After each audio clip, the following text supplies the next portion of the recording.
Hey guys, it's me. You know what this is about. You know why I'm live.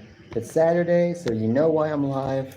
Wrestling Weekend Review podcast / live stream number 53. Apparently, I think it's number 53 because the last one I did was on this channel was number 50, and I did two more on my second channel when I had my little problem with the copyright strike, which apparently it's now been taken off. So I'm back. I'm back to live streaming on this channel permanently. And if another situation like this does happen, then yes, I will go back to my second channel for live streaming. But as of right now, I am now back on this channel full time. When it comes to live streaming, it will obviously, like I just said, I'm now back to live streaming full time on this channel. Obviously, like I said, I was only live streaming on my second channel because I had a problem with a copyright strike. So, hope everybody is having a great Saturday. You know exactly why I'm here, so let's just get on with it. And let's see, actually. Yep. Okay, we got one person in. That's nice. Well, I am glad to finally be back on this channel again. I feel like I was missing this channel way too much. I don't know, should I do just the hat or just no hat? I don't know, I'll just do the hat anyways. But let's get into it. We got Monday Night Raw. Now, as of right now, we have the King of the Ring tournament and the Queen's Crown tournament. So for the next like 2 weeks basically, we'll be having qualifying matches. Monday Night Raw, we had three King of the Ring first round matches and 3 Queen of the Ring or Queen's Crown first round matches. The opening segment though was Judgment Day. Damian Priest came out. He apologized to JD and Finn for, I guess, his comments after his World Heavyweight Championship match with Jey Uso at Backlash. He was not happy that they interfered in his match. I'm thinking this results in Damian Priest eventually either getting kicked out of Judgment Day or just leaving the group altogether. I don't know how he's leaving Judgment Day, but he's leaving Judgment Day. Let's see. Actually, I want to share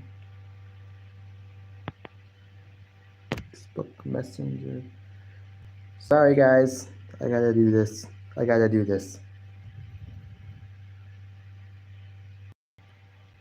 Okay. That helped.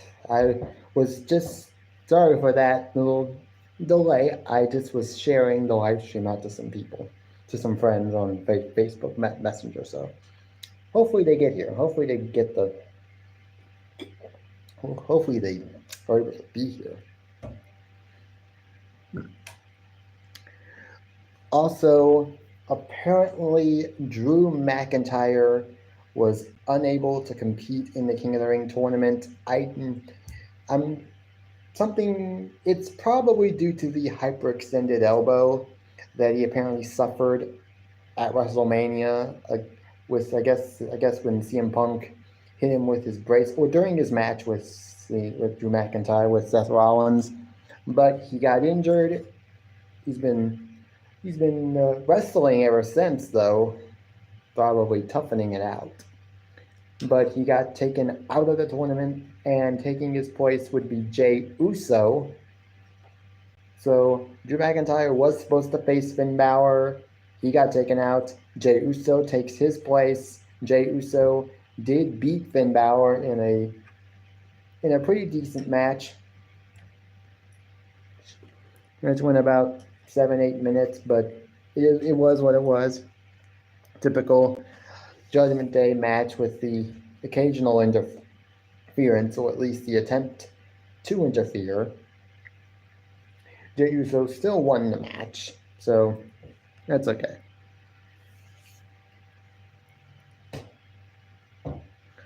We got Drew McIntyre. He was backstage. He was confronting Adam Pearce for asking him why did Adam Pearce take him out of the King of the Ring tournament. And then Pearce basically made it clear, like, look,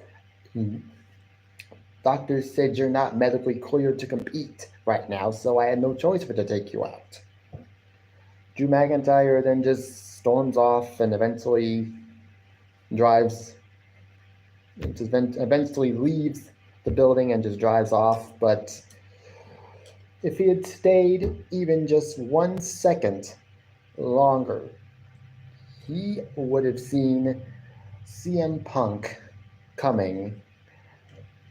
Even for just like 2 or 3 seconds, he would have seen CM Punk coming. Most hated grower. Hey, oh, thanks for coming. I know you from somewhere, but I can't quite remember. But thank you. Yeah, Drew McIntyre basically missed CM Punk by literally no more than 3 seconds. If he had stayed 2-3 seconds longer, he probably would have left either just as CM Punk was coming, or he would have seen CM Punk coming. That's like, okay, yeah, it's been a while.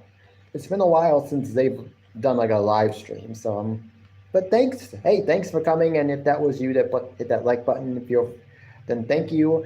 If you guys want, if there are guys here that are just now, or gals that are just now coming in, and they want to hit that like button, it is never required. I never require anybody to hit that like button, but I always appreciate it anyways. So, and it says I got 5 people now, so that's great. Good. Not expecting 10 people. I'm not expecting that much. This is my first live stream on this channel since early May, since early April. So basically it's been a month. It's been basically a month since I went live on this channel, since I was able to. And for those who want to know, as always, I'm drinking my Powerade, mixed berry flavored. 5 people, that's not bad. It's probably about as much as I'm probably going to get today, but it's okay. I accept any and all people that want to come in, but then again, if you're trolls, then I'm just going to, hey, Hannah, if you want to hit that like button, hey, Hannah, if you want to hit that like button, Hannah, feel free to do so. Don't have to, but I would always appreciate it. I always appreciate it. Oh, Hannah, if you want to, you can message JP, see if he wants to join the live stream. I would, but I don't know if I want to. But yeah, if you want to message on Instagram, maybe see if he wants to join. But yeah, we got a CM Punk segment following this. We got CM Punk coming out to the ring. As usual, he talked about Drew McIntyre. He saw that Drew McIntyre had left the building, so he knows that Drew McIntyre is not here, and he wanted everybody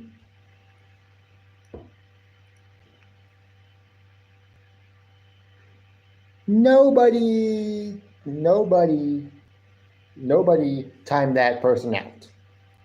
Well, actually, you know what? I'll put user in timeout for 30 minutes. Who knows? I might don't block them. Not yet. Just, okay. Thanks for giving me the views. So what he asked was he asked the entire audience and even Pat McAfee to go to social media. I think go to Twitter and just tweet, "Hey, I'm seeing CM Punk at where I can't even remember where they were, but he wanted them basically to take videos or pictures of them seeing CM Punk at the building, and he wanted them to post them to Twitter so Drew McIntyre would see them and would want to come back so we can confront Punk." That's basically what I thought it was funny.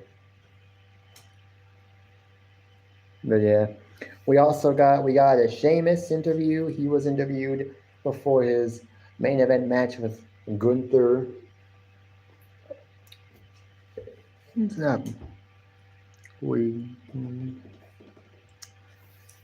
We also got an Awesome Truth segment, another hilarious Awesome Truth segment. I'm just gonna say it right now.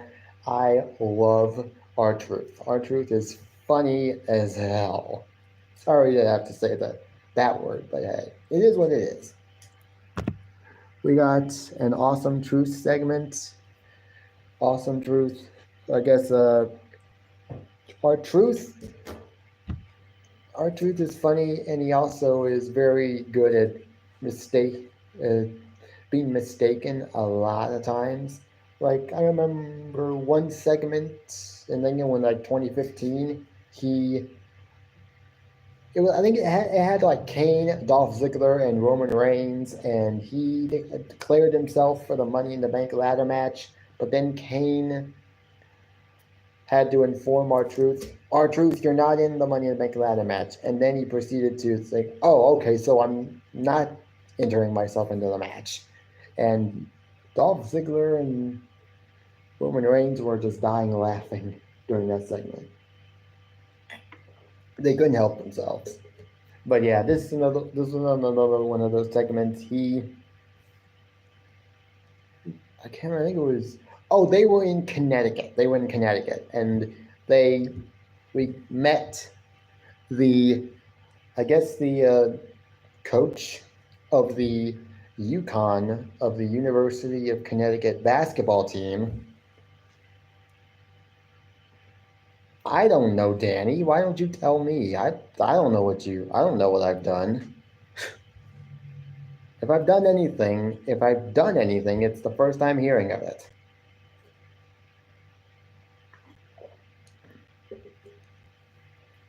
But yeah, R-Truth was confusing the NCAA as a small-time wrestling promotion. Like, R-Truth is funny. I don't think there's ever been a time when R-Truth was never, like, funny. And this was a comedic segment, but it was funny. You know, University of Connecticut got a little bit of exposure that night. So, hey, good for them. We got Carlito. He wanted to talk to Judgment Day about a potential alliance versus the LWO, which, if this eventually leads to another Rey Mysterio versus Dominic Mysterio match, I'm okay with it. And there has been rumors going around ever since the first match was announced that they could do a potential hair versus masked situation. I would just like to see Dominic Mysterio versus Rey Mysterio in a match in which Rey Mysterio puts up his career much like Shawn Michaels did with The Undertaker at WrestleMania 26. Whereas if Shawn lost, he was to retire, which he did lose, and he did retire. Until he came out of retirement in 2018 for that just awful DX versus Brothers of Destruction match at Crown Jewel. But that's what I would like to see, is a match in which Rey Mysterio puts his career on the line against Dom, and Dominic wins and just retires his dad. I just feel like that would be the ultimate. That would be, I mean, the bragging that we would get from Dominic Mysterio saying that, hey, look at me, I retired the great Rey Mysterio. We would not hear the end of it. We would not hear the end of it. Literally. But there is that chance that we might get that, so hoping at some point we do. We got another King of the Ring qualifying match, Ricochet versus Ilya Dragunov. Now, sorry in advance if I get too excited about this match, but this match was, I mean, maybe my favorite match of that night. It was so good. I am a huge fan of Ilya Dragunov. I think he's going to do great, and I think they're giving him the quote-unquote Gunther push that they gave him that they gave Gunther when he first jumped to the main roster. Nate, I have no idea what you're talking about, so move on.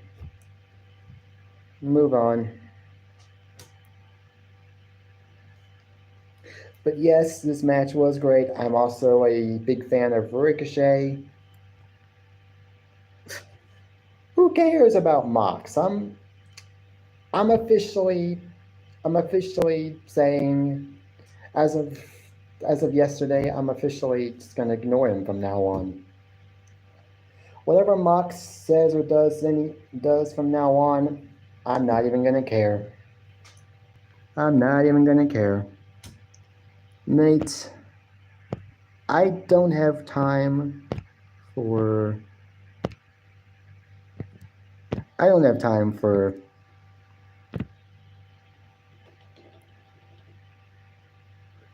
Oh, Hacker of Tomorrow.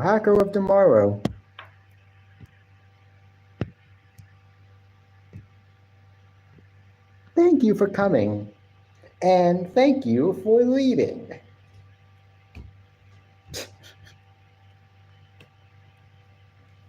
We got, this match went about 11 minutes. It was what it was for a King of the Ring qualifying match. It was probably the best of the King of the Ring qualifying matches I've seen so far. Is that real, Jacob? Is that really you?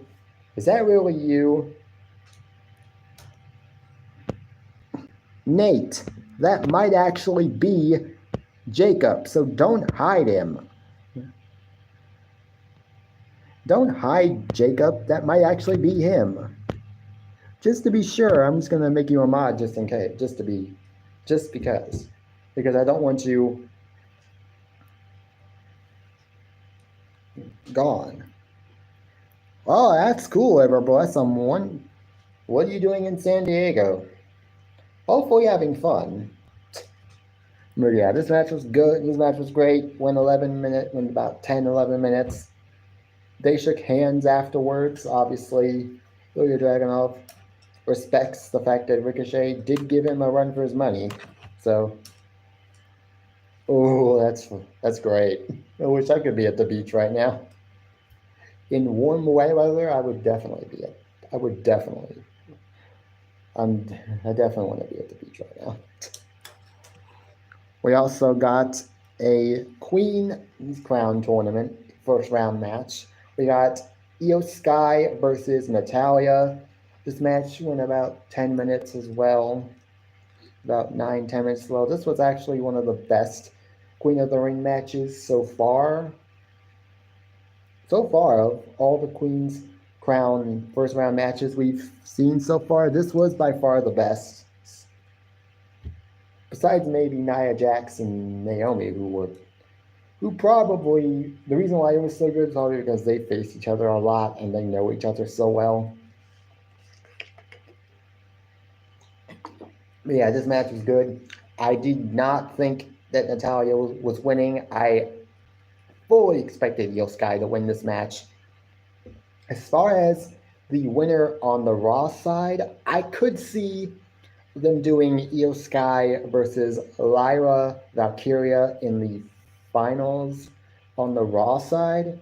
On the SmackDown side, I have no idea what they're doing, who they're gonna get, because they've got at least 3 people in on the SmackDown side that could potentially win on that side, like Jade Cargill, Bianca Belair, Tiffany Stratton. I feel like Tiffany Stratton's gonna get the Money in the Bank briefcase, so I don't think she's winning this tournament. I mean, they could honestly give it to Bianca Belair, or at least on the SmackDown side, which I wouldn't be mad at because I feel like she would definitely be good in that role as Queen Bianca. Definitely has a nice ring to it. But yeah, we also got Zoe Stark versus Ivy Nile, also in a Queen's Crown tournament. First round match. This match went about 7-8 minutes. Another decent match. This match was decent. Not as good as Io Sky versus Natalya, but it was decent. And Zoe Stark does win. I actually didn't know who was going to win this match. I thought they might give the match to Ivy Nile to sort of push her because she's sort of new. But then I guess they felt they need to push Zoe Stark again, or at least make it look like they're giving her a bit of a push again, just to show people, hey, we haven't forgotten about this one. Ivy Nile's only been here for a few months, but Zoe Stark's been here a little bit longer. I feel like she. But yeah, it was a decent match. Then we also got Lyra Valkyria versus Dakota Kai. If I'm not mistaken, Asuka was supposed to be the one in this match against Lyra, but she apparently is injured. So Dakota Kai would go on to take her place. The same thing I think with happened last night with Angelo Dawkins replacing Bobby Lashley in his first round match in the King of the Ring tournament against Tama Tonga. Lyra Valkyria does win this match. This match actually was the weakest of the 3 Queen's Crown matches from that night. Crowd wasn't that much into it, which I understand. It wasn't really that good, but the right person did win. Didn't think Dakota was winning at all. So we got Chad Gable versus Bronson Reed. This match didn't even get to finish because it ended in a no contest when Sami Zayn decided to attack both men during the match. Eventually, though, Bronson Reed is the one that stands tall after all of this melee. But at King and Queen of the Ring, we are getting a triple threat match between Bronson Reed, Chad Gable, and Sami Zayn for the Intercontinental Championship. Now, as far as who's going to win that match, I think Sami Zayn actually does win and pins Bronson Reed. And then we get another one-on-one match potentially with Chad Gable and Sami Zayn. Maybe that's at Money in the Bank, because that is in Money in the Bank this year is going to be in Canada, and I would suspect it would be a pro Sami Zayn audience, and him and Chad Gable being the heel, winning the title in Canada, defeating Sami Zayn, that would just get a lot of heel heat for sure.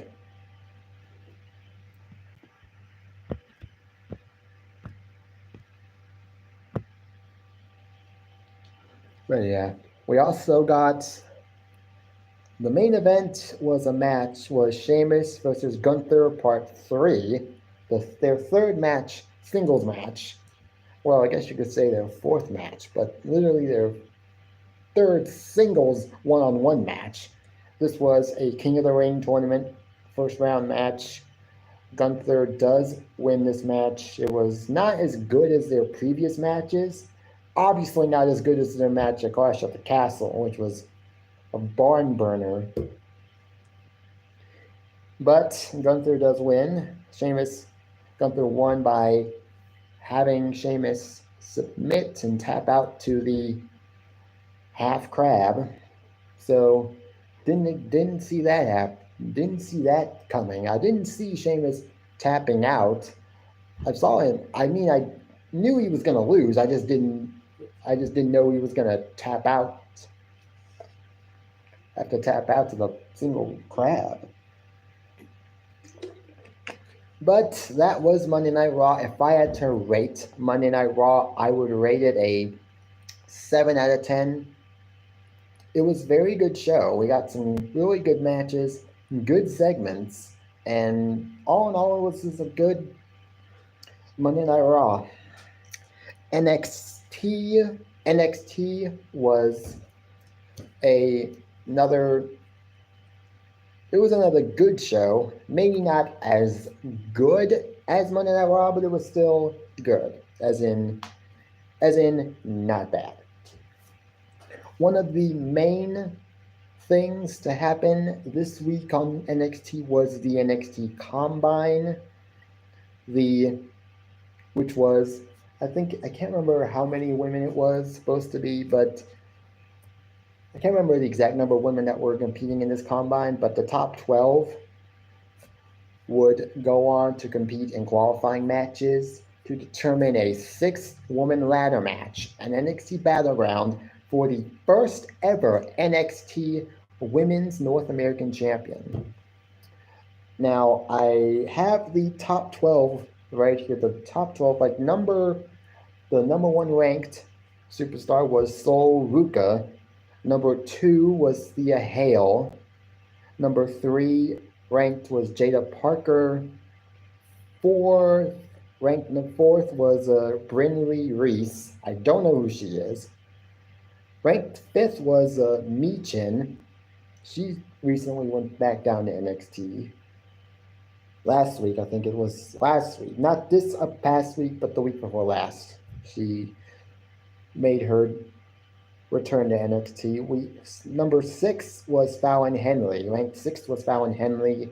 Ranked 7th was Lash Legend. Ranked 8th was Ivy Nile. I did not know she was in this. She was going to be involved in this. Ranked 9th was Izzy Dane. 10th was Kaylani Jordan. 11th was Tatum Paxley, and ranked 12th and ranked last was Ren Sinclair. So some good, decent women in this combine. So as far as who qualifies for the ladder match, I have no idea. We'll have to wait and see what the qualifying matches look like. But that is what it is. We also got 2 video packages. We actually got 2 video packages. One for Wes Lee. They talked about his injury in the last few months of him rehabilitating and trying to get back, and how obviously at spring break in week 2 he came back following Obafemi's match with Ivar. I'm guessing he wants that North American title back, because he was supposed to get, I think he was the one supposed to get a match against Dominic Mysterio at the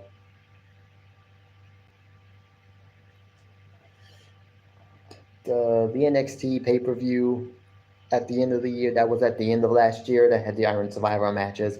A NXT deadline, but he got injured. So Dragon Lee was the one that got that match. He obviously beat Dominic Mysterio, so it is what it is. We got We did get Wesley in a match tonight against Josh Briggs. That was a really good match, went about 8-9 minutes long, and it was a really good match. Wesley does get the win. We also got a video package for the NXT detailing, talking about the first women's underground match, NXT underground match. That match was very good. Good, and I would love to see the NXT underground match be used a lot more often.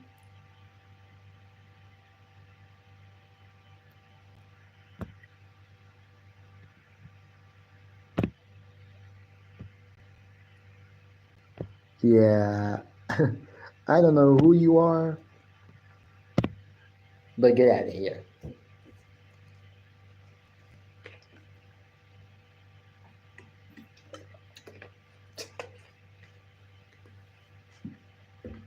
We got, let's see. Yeah, so also we got Shayna Baszler. Shayna Baszler made her first NXT, had her first NXT match this week since I guess like 2019.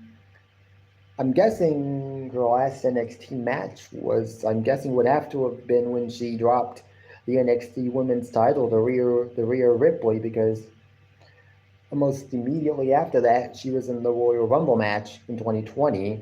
Then almost immediately went to Monday Night Raw and got a big push at first, but then obviously Vince McMahon happened and her push leveled off. Mainly because Vince McMahon just couldn't see what Triple H saw. Yeah, right. We got a tag team match. Tyson DuPont and Tyreek Iguel. Don't know who they are, but I guess they were making their tag team they made their tag team debut the previous week at NXT Spring Break in week 2. Hello, Notorious JP. Nate. Be nice.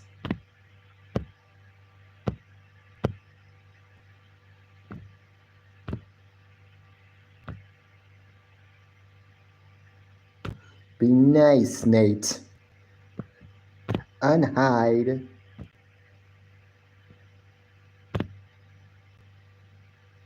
Good. Hey, thanks, Sailor Clips. Oh, hey, Sailor Clips. Toys.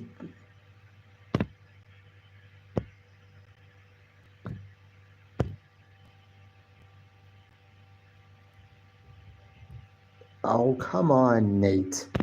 Be nice to these people. At some point, I might actually have to make. What? Oh, whoops. No. But be nice, Nate. And I know what you're probably trying to do.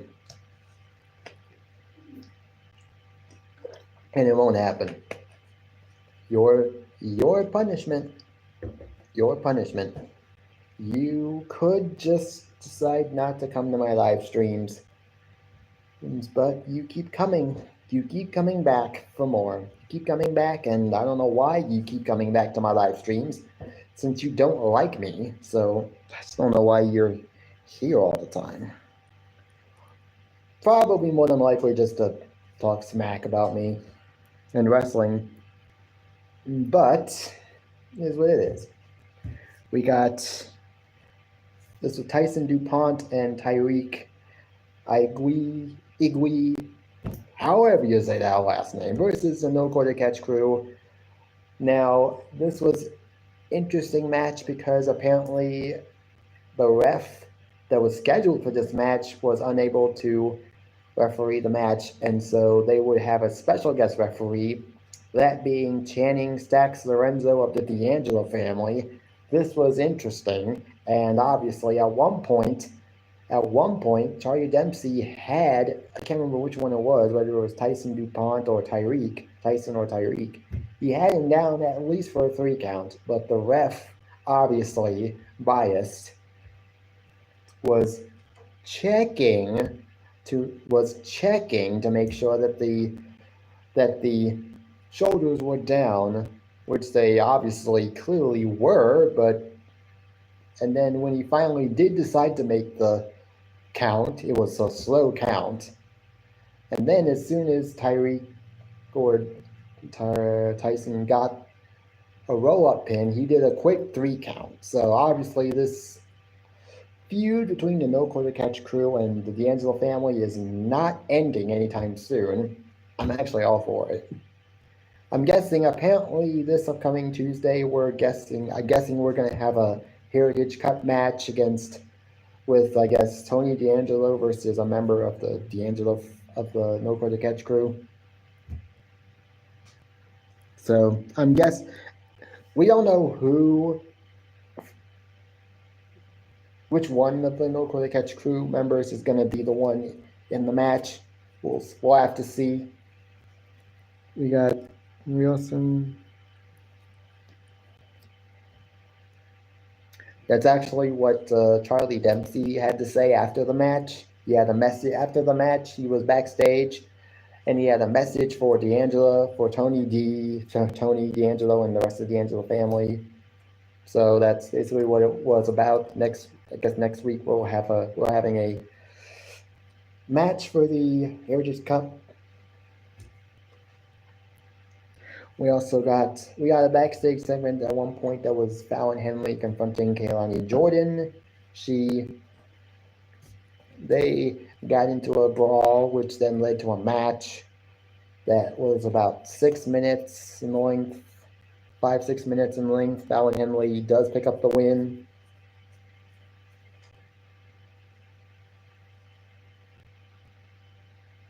We also got Alexis King versus Dexter Duke Hudson match, which Alexis King won the match. It was what it was. Lasted about 6 minutes. We also got a Supernova Sessions segment. Supernova Sessions is apparently Noam Dar's. It's a talk show segment with Noam Dar and Metaphor. They had Trick Williams on as a guest. They talked about eventually they talked about a match that he had with Noam Dar recently, in which apparently Noam Dar's foot was underneath the bottom rope when Trick Williams apparently got the win. But I'm guessing that the referee didn't see it because he was probably more than likely positioned to where he couldn't see it. But I'm guessing this is all leading to a match for the NXT Championship between Noam Dar and Trick Williams, which I haven't seen. I've seen Noam Dar perform a few times. SKD family, wow. Thanks for showing up. Oh, oops, I didn't mean to hide your SKD family. That is a mod or a standard mod. Sorry, SKD family, I didn't mean to hide you. But Nate seems to be in a pretty foul mood today. It's okay. Thank you guys for the views, though. Yeah. This turned into a pretty juicy segment. I'm not gonna lie, I liked it. Just because of the tension that you could see. Lash Legend, throughout this entire segment, she looked flustered. She looked about as uncomfortable as any person could be.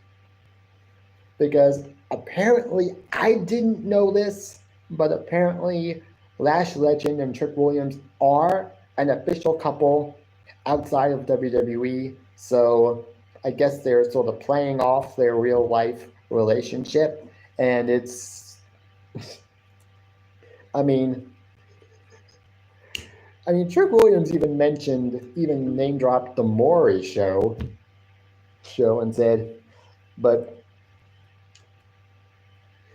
but this time, Trick, Trick Willie ain't the father.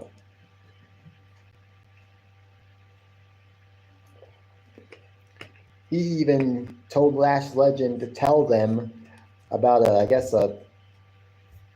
about an incident that happened backstage where she apparently called him Trick Willy Wonka. Oh my gosh, this is turning out to be a good storyline because you can tell that Trick Williams is actually enjoying this, but Lash Legend just looks incredibly uncomfortable. But I'm guessing she's doing that on purpose because apparently they are in a relationship, an actual relationship, off screen. So she's obviously putting it on for the cameras, and it's great. This segment did end with Noam Dar, I guess, hitting a elbow to the face of Trick Williams, with him standing over Trick Williams holding the NXT title. So obviously, I'm pretty sure this is leading up to a match for the NXT title, which I'm not mad at. The only question is, where does the story go from here? Does it eventually end with Lash Legend leaving Meta-Four and then just staying with her real life partner or relationship? Who knows? The main event was Roxanne Perez versus Chelsea Green. This was actually a very good main event match for the amount of time that it actually got, which was only like 6-7 minutes. It only went about 6-7 minutes, yet it was a very good 6-7 minute women's title match. Roxanne Perez obviously won. I did not see Chelsea Green winning the match, mainly because she was drafted to SmackDown. Hey, King Patriot. Thanks for coming. Thanks for coming.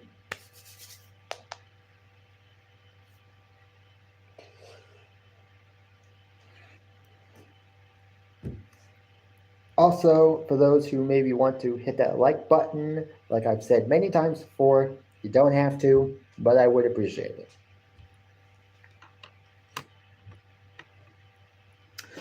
That was basically NXT. If I had to rate NXT this week, I would rate it a 6.5 out of 10. I would have rated it 6-7, but there were some things that I maybe didn't necessarily like. But it was still overall a good show. And now the AEW, we got some good stuff that happened on AEW, some not so good stuff. We got a Kenny Omega segment where he was lying in a hospital bed and he started to talk about Young Bucks and the EVPs and the Elite running roughshod over AEW, and so he announced, as I think for the third year in a row, Anarchy in the Arena match at Double or Nothing.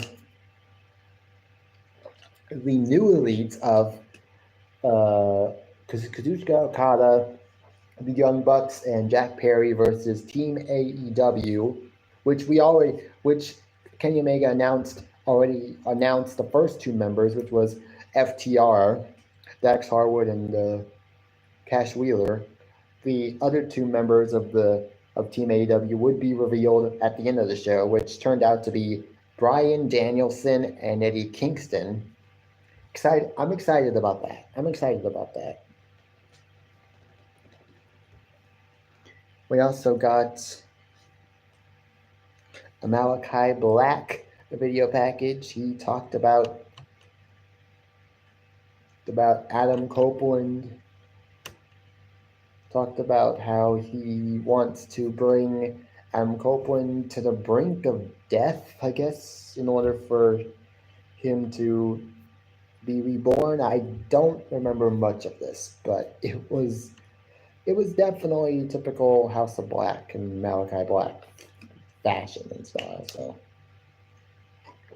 I like this sort of storyline where the House of Black just seemed to be driving Adam Copeland to the brink of insanity, basically, trying to fight him. While at the same time trying to fight him. Whether this eventually leads to Adam Copeland turning heel or whatnot, I just don't think that's going to happen. At least not yet. I don't think he's ever turning heel again. He's so beloved now that I just don't think. He even said in an interview recently that even when he was the heel in the Judgment Day, when Judgment Day first started, he just didn't feel like it was him. He said it was cool to sort of venture into that territory of being a heel again. That it was nice to be a heel again, but he would eventually. Oh, Dalton Hart. Unhide and add as a mod. After this, I am going to look into the Nate situation.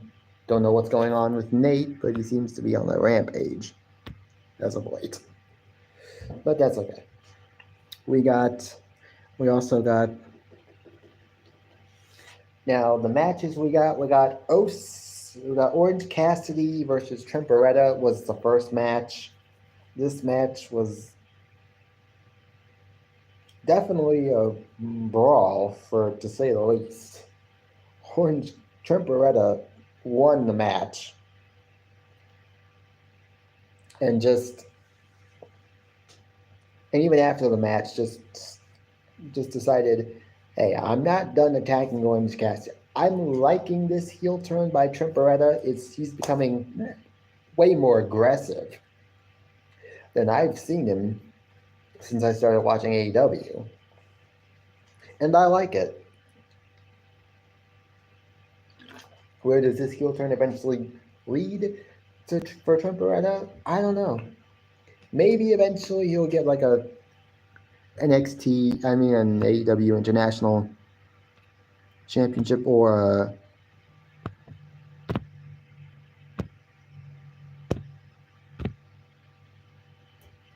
Gerald Bell. Okay, I don't know why, but I'm getting a lot of guys from Matt's live stream today.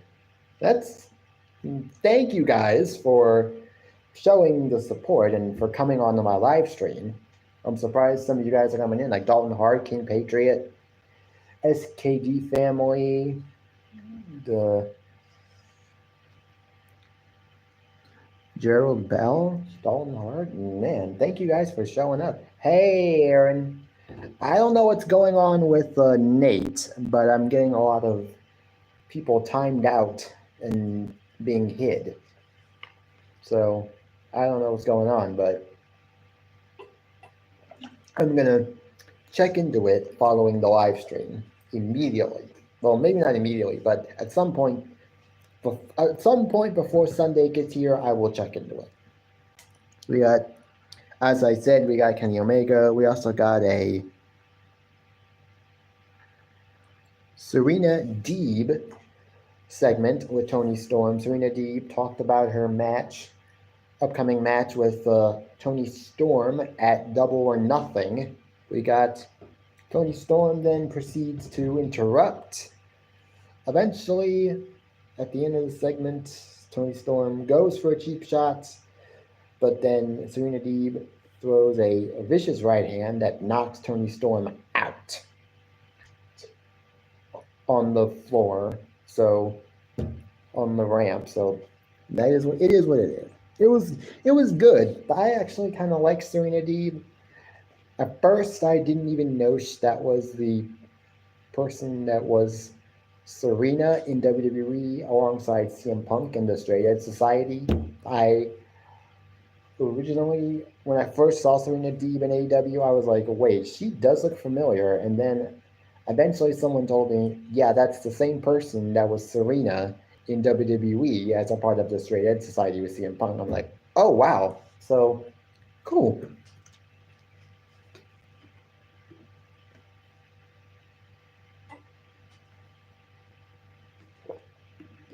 Drink all done. Drink all done. We got a Harley Cameron match versus Mariah May. This match wasn't even that bad for what I expected it to be. After the match, Harley Cameron does win. Yeah, we need Danny. He was here. He was here. I don't know if he's still here, but he was here. At the end of the match, Saraya and Harley Cameron attack Mariah May, and then Mina Shirakawa, who has been making some AEW appearances as of late, came out to, obviously she's friends with Mariah May, came out to help.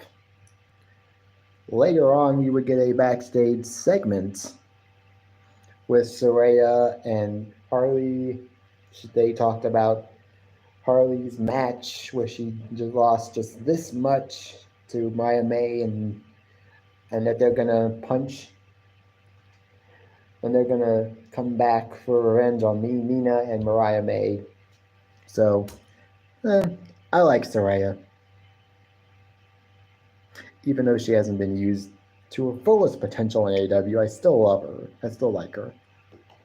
We also got a Swerve Strickland segment with Christian Cage in the Mogul Embassy. He talked about his upcoming match with Christian Cage at Double or Nothing. He talked about the I think it was, the patriarchy sort of taking him out last week and taking a strand of his braid of his hair, usually a dread, one of his dreadlocks. So he told Christian Cage to get his ass out here right now. Then the Mogul Embassy apparently comes to show up. At first, we think it's to back up Swerve Strickland. Eventually, though, they turn on Swerve Strickland, the Mogul Embassy, and Brian Cage. The Mogul Embassy basically turns on Swerve Strickland. And I think so. I don't know what this leads to. Does this eventually lead to Prince Nana leaving him? Because I don't know. I don't know if Prince Nana and Swerve Strickland should be separated at this point. I feel like Swerve Strickland and Prince Nana are kind of like the Roman Reigns and Paul Heyman of AEW. I just don't think one works without the other. I just don't think Roman Reigns would have ever worked without Tribal Chief gimmick. Probably would have never worked without Paul Heyman right there by his side. But we'll see what happens. It was an interesting segment, and they basically, in backstage segments afterwards, they basically made their intentions known as to why they did it. Is that they feel like Swerve Strickland was just using them to springboard himself into superstardom, and so basically they felt like they were being disrespected, and they felt like Swerve Strickland was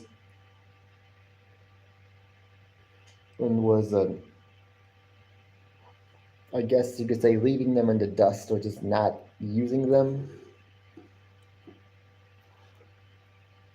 Because for a while I was worried. I was asking myself, why isn't the Mogul Embassy ever really with Swerve Strickland anymore, and why is it just Prince Nana now? But now I think we got our. Now I guess we got our answer now. But yeah, we got Jay White versus Rocky Romero. Nothing match that didn't mean much.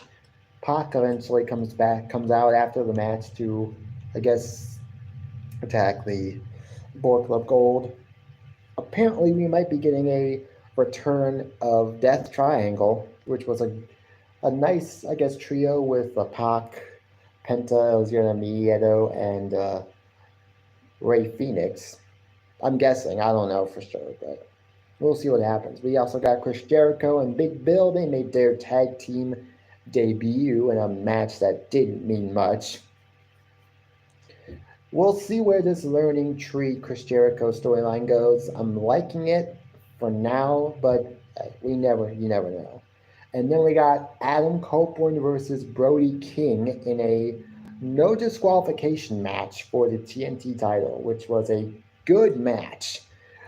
Adam Copeland, I don't necessarily like the fact that Adam Copeland is defending the TNT title so often.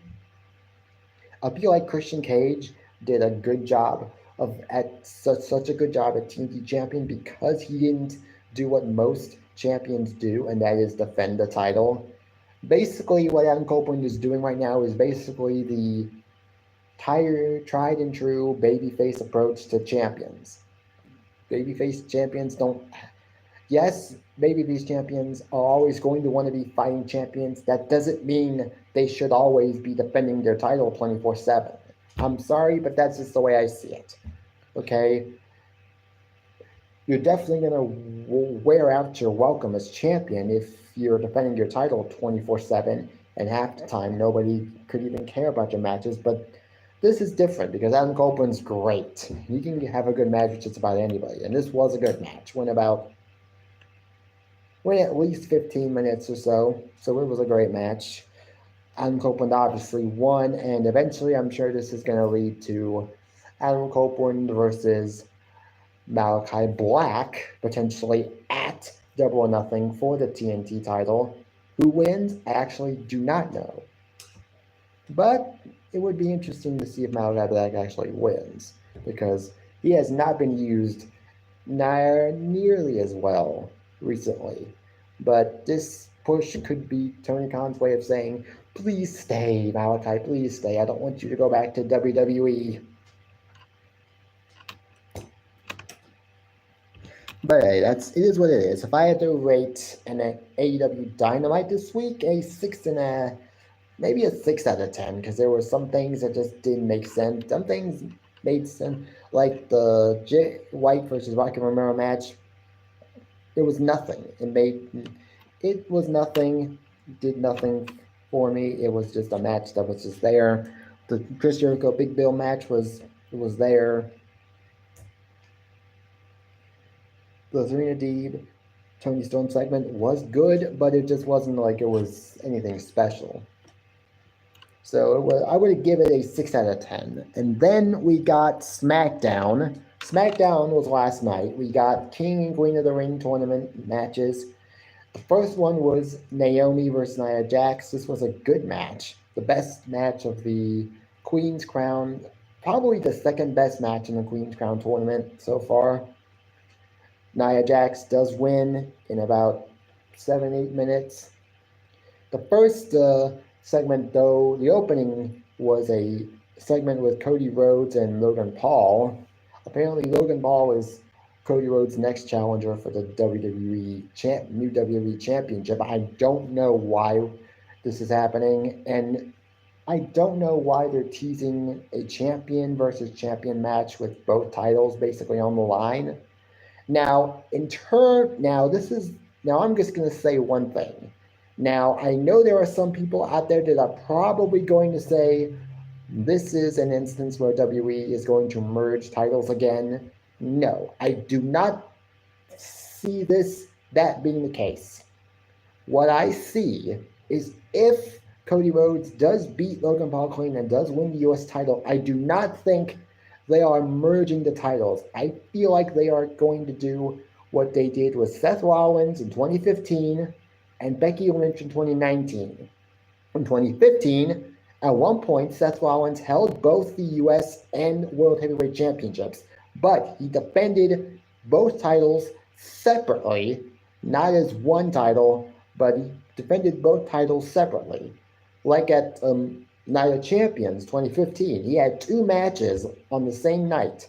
One was a U.S. title rematch with John Cena, which he lost, and then a world title match with Sting, which he won. And I think it was that match that initially forced Sting to retire. And then Becky Lynch in 2019, she won the main event of WrestleMania 2035 in a winner-takes-all match for both the SmackDown and Raw Women's Championships.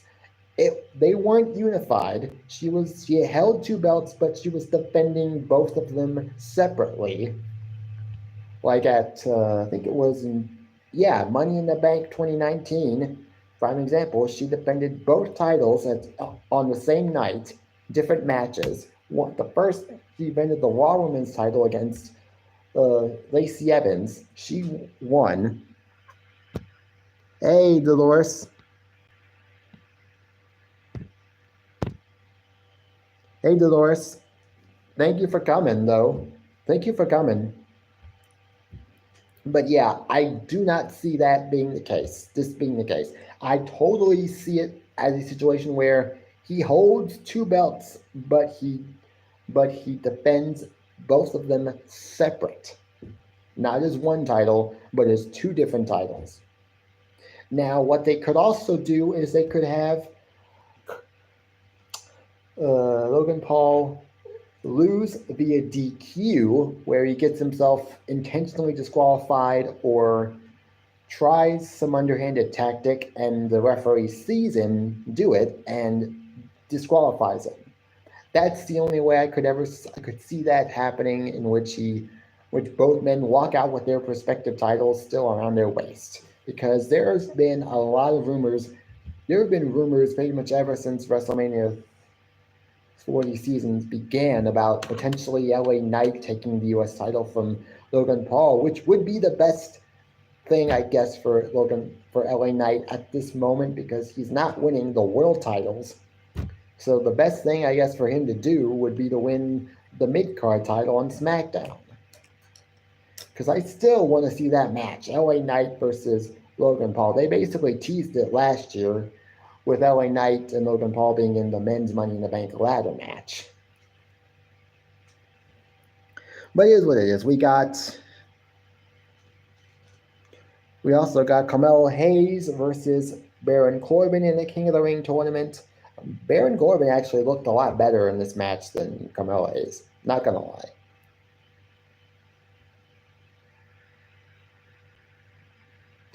That's probably not the real Matt. Now,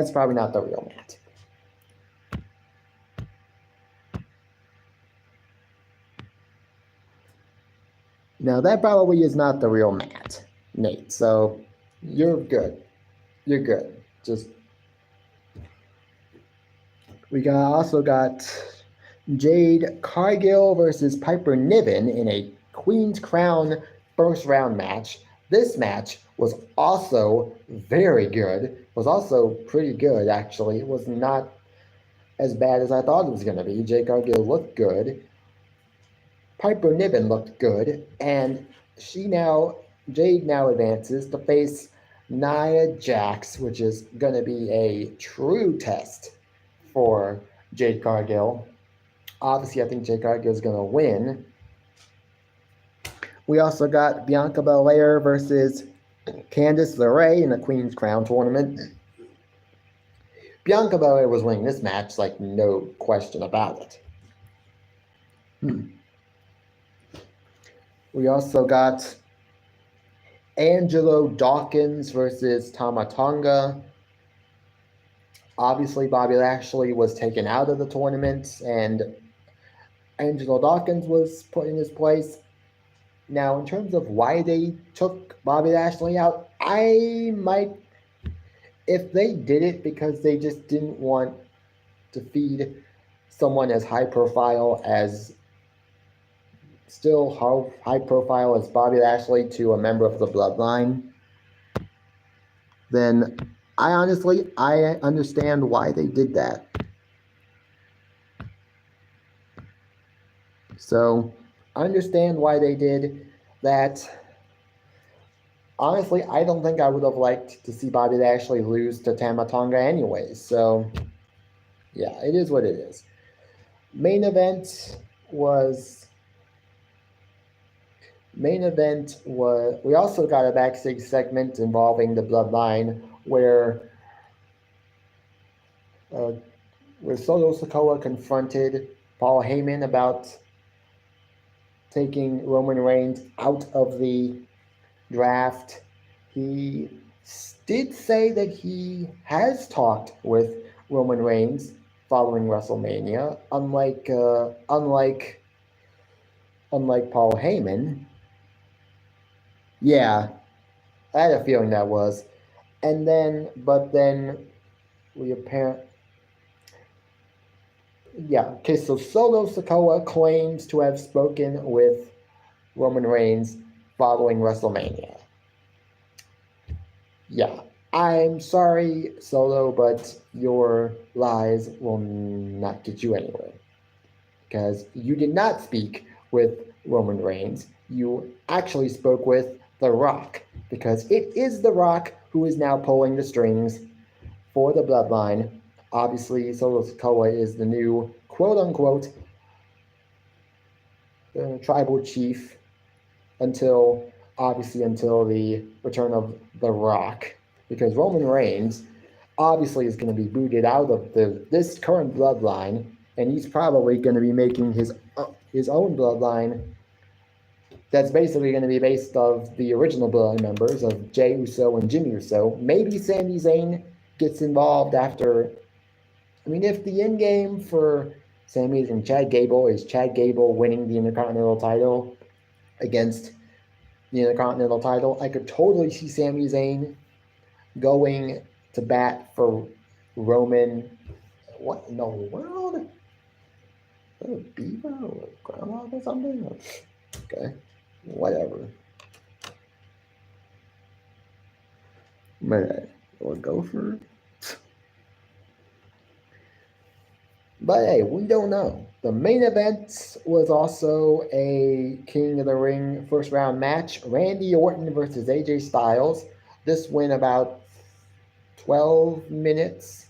It was actually a very good match. Went about 10 and a half minutes, 10 minutes, 30 seconds. It was a great match. Randy Orton obviously won. I wasn't sold on who was going to win this match. This was the only match of the night where I thought, I don't know who wins. I could see AJ winning. I could see Randy winning, but obviously they put Randy Orton. They got Randy Orton to win. So, I mean, in terms of who I could see in those it's going to be LA Knight versus Randy Orton in the finals on the SmackDown side. Who wins that match? I have no idea as well. But I'm thinking that's what they're doing. They're doing that. But that was SmackDown. If I had to rate SmackDown last night, I would rate it a 6.5 out of 10. It wasn't as good as Monday Night Raw, but it was still good. And honestly, I liked SmackDown. Not as good as Monday Night Raw, obviously, like I said, but hey, it was still good. But that is about it. I want to thank all of you who did come.